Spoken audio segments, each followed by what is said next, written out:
क्यों गिरा 10% सिल्वर आज का टॉपिक इस पर रहेगा और साथ ही साथ इसी वीडियो में मैं बताने वाला हूं कि क्या ये सिल्वर क्रैश है या करेक्शन है। जिन लोगों ने ऊपरी सतह पर लिया है उन्हें क्या करना चाहिए और जो ऊपर अटक गए हैं उन्हें अब क्या निर्णय लेना चाहिए और जो बाय करना चाहते हैं उन्हें किस तरीके से सोचना चाहिए और क्या इसका विकल्प जो है निफ्टी 20 हो सकता है। ये सारे सवालों का जवाब इस एक वीडियो में आपको मिलने वाले हैं, तो विस्तार से लास्ट तक देखना। 8 से 10 मिनट का वीडियो है, डिटेल में आपको समझाने वाला हूं। तो चलिए वीडियो को शुरू करते हैं। चैनल को अभी तक सब्सक्राइब नहीं किया है तुरंत सब्सक्राइब कर लो कि ये वाहिद चैनल है इंडिया का जिसपे अभी तक के 20 से 21 वीडियो सिल्वर के ऊपर बन चुके हैं और कंसिस्टेंट हम सिल्वर के बारे में आपको अवेयर करते चले जा रहे हैं। तो चलिए वीडियो को फटाफट शुरू करते हैं। फ्राइडे से पहले लोग इतना ज्यादा उत्तेजित थे। कल भी एक जो है स्टूडेंट हमारा था, बोल रहा था कि सर सिल्वर तो बहुत ज्यादा जाएगा और उसने मुझे स्क्रीनशॉट भेजा 180% के आसपास का रिटर्न कमा के बैठा हुआ है वो स्टूडेंट, ठीक है। लेकिन झगड़ा इस बात पे हो रही कि सिल्वर और ऊपर जाएगा और बहुत सारे कमेंट्स भी आए कि सिल्वर तो बहुत ऊंचाई पे जाएगा। लेकिन हर एक जगह पे जब जैसे ही छोटी मोटी करेक्शन आती है आप डर जाते हो, घबरा जाते हो, भागने लगते हो। मात्र 10% का करेक्शन आया है अब।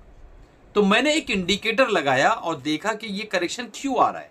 तो मैंने ये पाया कि करेक्शन आने की तो बहुत सारी वजह हो सकती है, लेकिन अगर आप टेक्निकली देखें तो सारे मोमेंटम इंडिकेटर्स को सिल्वर ने चीर फाड़ के बहुत ऊंचाई पर चला गया है। यानी किसी इंडिकेटर की ओवरबाउट ओवरसोल्ड से कोई मतलब नहीं है। भागता चला जा रहा है, भागता चला जा रहा है, भागता चला जा रहा है। एक बात याद रखो, जो ट्रेनें बहुत तेजी से स्टेशन पर पहुंचती है उस ट्रेन को वहां पर रुकाया जाता है, काफी देर तक रुकाया जाता है ताकि वो ट्रेन भी शांत हो जाए और उस ट्रेन के आगे का जो शेड्यूल है वो डिस्टर्ब ना हो।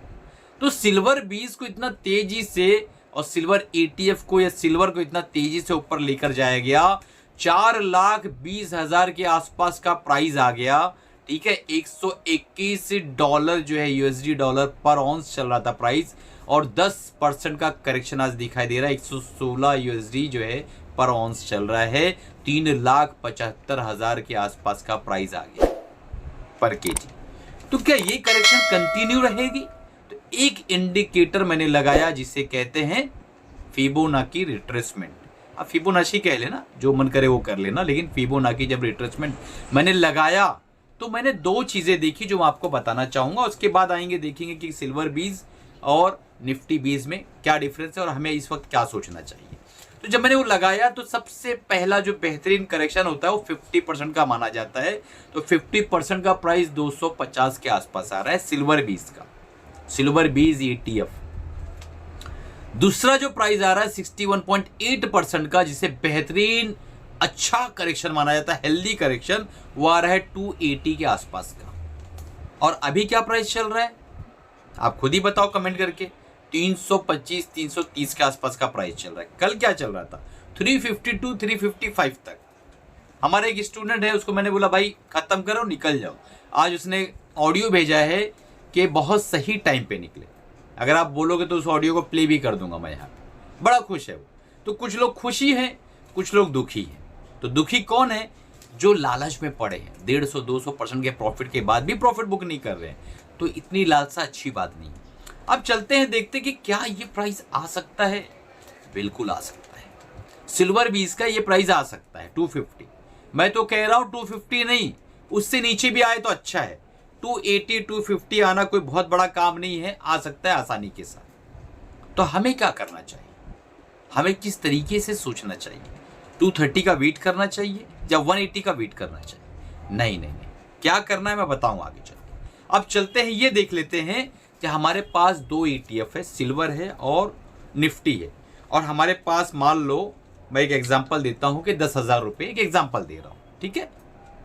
तो 10,000 रुपये को अगर आपको लगाना है तो एक पहला चार्ट देखिए, ये किसी पेनी स्टॉक का चार्ट नहीं है, सिल्वर का चार्ट है। दूसरा चार्ट निफ्टी का चार्ट है, ठीक है। तो यहां पे हमें जो है देखना है कि हमारी सेफ्टी मार्जिन कहां ज्यादा है। सेफ्टी मार्जिन ग्राउंड फ्लोर से आपने चढ़ना शुरू किया, पहले माले पे पहुंचे, और दूसरा ग्राउंड फ्लोर से चढ़ रहा है वो 10वें माले पे पहुंचा, तो कौन गिरेगा तो बचने की संभावना ज्यादा है? पहले माले वाले।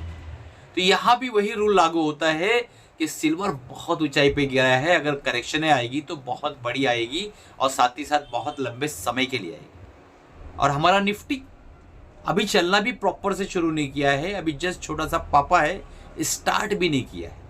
तो उससे एक इंपॉर्टेंट अनाउंसमेंट याद आ गया था, हमारा ETF का ट्रेडिंग प्रोग्राम जो इंडिया के अंदर एक लार्जेस्ट प्रोग्राम माना जाता है, 8 तारीख का जो डेट है लाइव सेशन होने जा रहा है जूम पर। तो अगर आप भी सीखना चाहते हो तो 26 जनवरी इंडिपेंडेंस डे का हमने उसमें ऑफर दे रखा है, ह्यूज ऑफर है, अप टू 50% तक का डिस्काउंट है।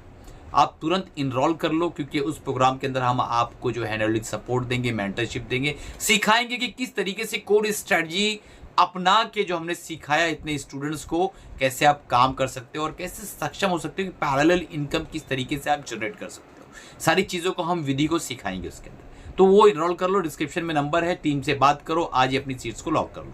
अब आगे बढ़ते हैं। अगर आपको इस वक्त 10,000 रुपया निवेश करना है तो आपको 50-50 पार्ट में बांट लेना है।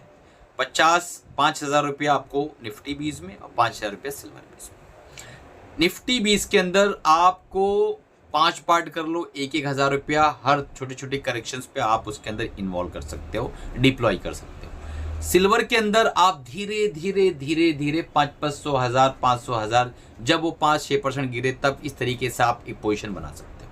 और उसके बाद अगर इसको समय देते हो तो रिजल्ट आपके सामने आएगा। दोनों में बेहतर इस वक्त, अगर आप मुझसे पूछो, मेरा अपना ओपिनियन है, मैं गलत भी हो सकता हूं, सेफ्टी के लिहाज से मैं आपको समझा रहा हूं। रिटर्न तो मार्केट आगे पीछे आपको दे ही देती है। सेफ्टी के लिहाज से इस वक्त अगर आप नए हो, बिगनर हो, तो निफ्टी 20 में जाना बेहतर रहेगा इंस्टेड ऑफ गोइंग सिल्वर 20। क्या सिल्वर 20 यहां से नीचे चला जाएगा? मैं ये नहीं कह रहा हूं। क्या सिल्वर 20 यहां से ऊपर जाएगा? मैं ये भी नहीं कह रहा हूं। सिल्वर 20 के अंदर प्रॉफिट बुकिंग आना चाहिए, सिल्वर 20 थोड़ा करेक्शन होना चाहिए, सिल्वर 20 कुछ महीने तक यहाँ रुकना चाहिए। ये मेरा अपना मानना है जो मैं देख पा रहा हूँ। अगर ऐसा होता है तो आप बहुत परेशान हो जाओगे। लंबे समय है आपके पास, 5 से 10 साल, तो सिल्वर के अंदर इस वक्त आपको मुंह डालना चाहिए, अदरवाइज थोड़ा सा दूरी बनाए रखें तो आपके लिए बढ़िया है दोस्तों। कोई बाय सेल रिकमेंडेशन नहीं है, मैं सेबी रजिस्टर्ड भी नहीं हूँ, ठीक है। ये मेरा अपना जाती राय है, मैं आपको सिर्फ और सिर्फ साइकोलॉजी सिखा रहा हूँ कि एक ऐसी चीज़ जो आप अगर 5 साल का रिटर्न देखोगे तो 400% के आसपास पार हो गया सिल्वर का। अगर सिर्फ मात्र साल भर का देखोगे तो 280% के आसपास का रिटर्न दिखाई दे रहा है। तो ऐसा रिटर्न होता है क्या? नहीं होता है ना। तो फिर ट्रेन को तो रोका जाएगा, और जब रोका जाएगा तो आप थक जाओगे, फिर नीचे उतर के स्टेशन में पानी पीने जाओगे, ट्रेन मालूम पड़ा छूट गई। तो इस चीज़ का ख्याल। मिलते हैं अगले प्रॉब्लम में। Thank you.